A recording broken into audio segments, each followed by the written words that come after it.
this is what's known as a dispersive object, which means its wave speed varies with frequency. So we're very familiar with the wave speed in air being constant with frequency. So whether it's a high frequency or a low frequency, generally it travels at the same speed.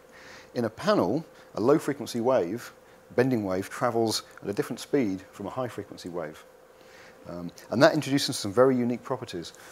One of which is that we talk about this primary radiation zone that occurs when an exciter drives force into the panel, energy into the panel. A region around the exciter is initially excited, initially driven, and the size of that depends upon the frequency that you're driving in. And so at higher frequencies, that region reduces in size. And so the panel automatically adjusts its initial radiation zone to compensate, to give you wide bandwidth, even at high frequencies, from an object this size. And this is the size of a couple of few 12-inch drive units. Right. But we can generate very high frequencies from this object, and over a wide bandwidth as well. One of the things I've noticed in measuring this that there is let's say a fall off in dispersion angle as frequency goes up.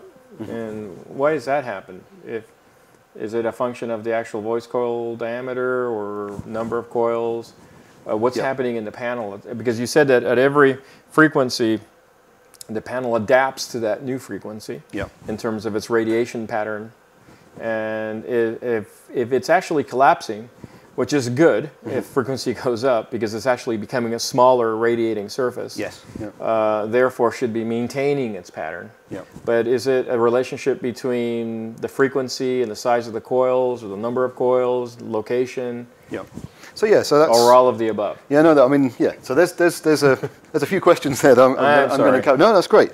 So exactly as you say, if we consider a single exciter, for example. So we know that the diameter of this coupling region where the energy is being imparted, in this case, is 32 millimeters. And what we find is that when the wavelength in the bending wavelength in the panel becomes of this order of magnitude, what we find is then, of course, the radiation zone can't really get any smaller.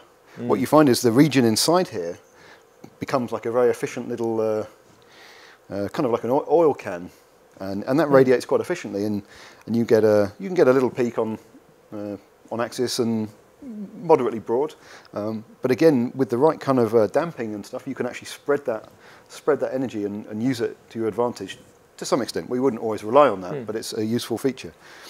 Secondly, as you mentioned, often we'll use multiple transducers for higher power handling or better modal excitation, and then you have you could almost consider it as like a cluster zone, where, let's say, you've got 3 of these coupler rings, and almost like the zone that they occupy between the 3 of them is then your smallest radiation zone.